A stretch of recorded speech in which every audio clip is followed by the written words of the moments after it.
I think nostalgia is one of the most beautiful, but at the same time, most dangerous feelings that we can have. Like, nostalgia doesn't remember the past, it kind of like rewrites the past. Like, have you ever noticed that when people say, I wish that I could go back to how things were, they're not really talking about reality. Like, they're talking about a specific feeling, a version of the past that was kind of polished by their own memory. Like, all the difficult parts fade away. Like, you imagine this moment of being a child and like running around outside and all this stuff, but like you don't think about all the difficult times at the dinner table or having to live without things or whatever. Like, anything that is negative is kind of wiped from your memory. Uncertainty is wiped from your memory. All the boredom that you feel as a child is wiped from your memory. And then all that's left is this image of something that is like competing with the present, you know?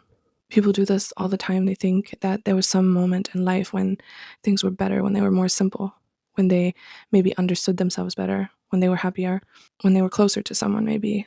But the interesting thing to think about is that when you were actually living those moments, you were not nostalgic.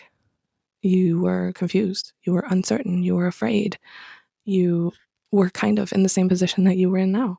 So, nostalgia has a strange way of making the past feel more real than it ever was. And I think that's a dangerous moment when that happens because it's a moment when the present can't compete anymore. Every new friendship is compared to an old one, and every relationship is measured against some honeymoon phase of some other relationship. Like, every version of yourself is judged against someone who doesn't exist anymore.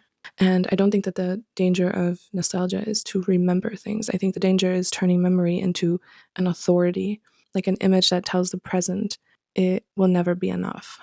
But the present was never perfect. It was just alive, and that's what you're missing.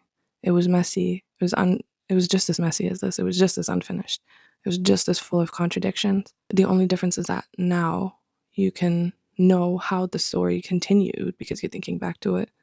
Like, I think that's why nostalgia feels comforting because it gives uncertainty an ending. And the present can't do that. The present is still unfolding. I think that's what makes it harder to love. But I mean, you're just afraid of what's real. So I'm not trying to tell you that you should stop remembering.